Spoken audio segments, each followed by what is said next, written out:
Алла Таалам бу ислам динибизди кут кылсын. Биз үстүндө туруп күндө простойлошуп баягычы күндө кылган нерселерибиз жөнөкөйгө айланып кетпесин да. Ар бир кылган намазыбызды намаз окуп аткан учурларда ушу Аллахым ушуга жараттың, Кудайым мүмкүнчүлүк берип атасың деген сезимдер менен Алла Тааладан коркуп окуш керек. Мунучу сахабалар ушундай сүрөттөшөт бири-бирин. Намаздарга турганда ушинтип туруп Алла Тааладан коркконунан бу эки мүчөнүн ортосу кошулган жерлердеги мынтип титирегенден ошонун ичиндеги нерселер дагы бизге угулат эле дейт бири-биринен. Азан болгондо, азандын үнүн укканда ошо сахабалар ушундай бир өзүнүн акылы кетип калган адамдай болуп калышат эле дейт. Азанга шашып ушу азандын үнүн укканда мечитке чейин чуркайт эле дейт да. Анан бул дагы бактылуулук бизге мүмкүнчүлүк берип атат. Бүгүн дагы Лайлатул Кадр болуп калышы мүмкүн. Кадыр түн бүгүн да болуп калышы мүмкүн. Пайгамбарыбыз саллаллаху алейхи ва саллям Кадыр түндү Рамазандын акыркы 10 күндүгүнүн так күндөрүнөн издегиле деген.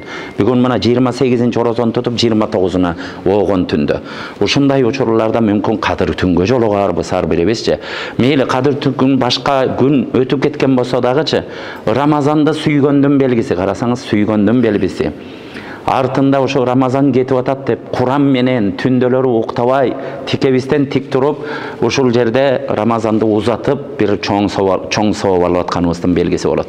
Алла Таалам бардыгыбыздын ниетибизди кабыл кылсын, дагы кайрат кылалы. Бардык нерсеге кайрат керек, көрдүңүздөр. Ибадатка да кайрат керек. Анан бүгүн эң сүйүнүчтүү күн болуп атат. Мына Рамазан айында ушунча турган баягы таравихтерде, хатымдарда канча күндөр ушул жерде дуа кылып турдук. Мүмкүн ошо дуанын шарапаттары мененби бүгүн жана куфтандан кийин бир тууганыбыз ушундай бир жигит келди, ошо динди жаңы кабыл кылып атат деди эле. Намаздан кийин деп азыр сиздер намазда турганда биз аябай көпкө сүйлөштүк. Челябинскийден келген мени орус жигит мына бу жерде отурат, келип досунун үйүнө 1-2 айга келген экен. Анан досунун үйүндө туруп ушу жакындан бери мен динимди кабыл кылайынчы, мен тактап сурап атам улам үстүнө. Сен жүлүнө кабыл кылып аткан жоксуңбу? Ойлондуңбу? Жок, Курандын переводдорун ойноп окуп өзүмдүн ичимен ушундай дейт. Достору да сен биздин динде зордоп муну кабыл кыл деш жок биздин динде. Аны деген адам деген өзүнүн көңүлү менен, жүрөгү менен кабыл кылат деп бардыгын түшүндүргөн экен. Иншалла эми Кудайым буйурса бардыгына ынанып, азыр шахаданы келтирип, биринчи жолу намазга сиздердин катарыңыздарда туруп атат. Или давайте. Вы тоже, друзья. Иншалла, Аллаху акбар. Азыр шахаданы келтирип, атын досу Халид ибн Валидди билесиңер, биздин тарыхыбызда ислам динин коргогон өтө баатыр адам болгон.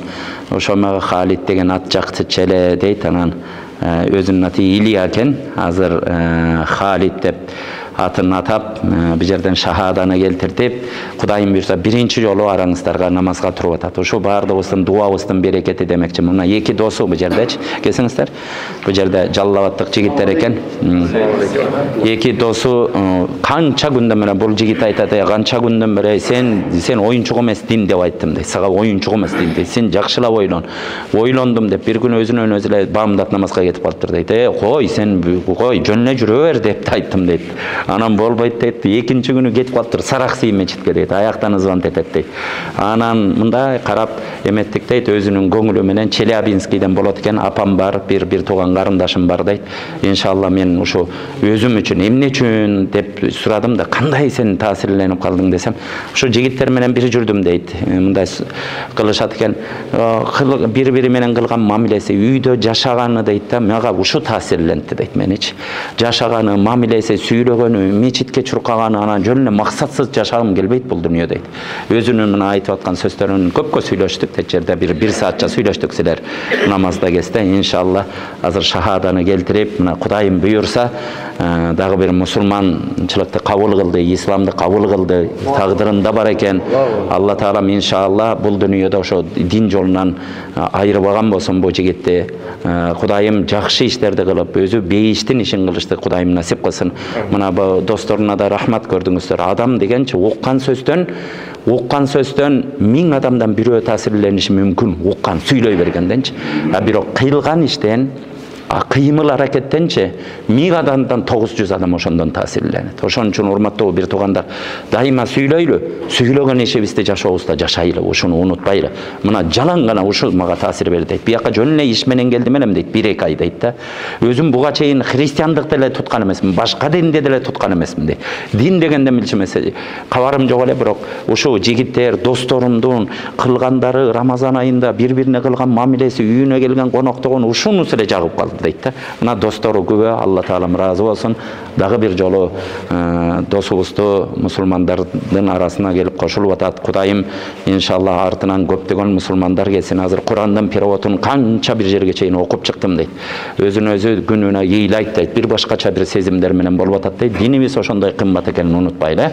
Алла таалам мына Илия бир тууганыбыз Халид деп, өзү мен Халид болоюнчу деп ушинтип атат. Кудай таала куткылсын, Алла таала узун өмүр кылсын. Амин. Поздравляем, иншаллах. Аллаху акбар. Сегодня брат мусульманин. Как звать? Халид. Халид. Алхамдулилlah, мусульманин. Алхамдулилlah. Иншаллах. Иншаллах. Шукран.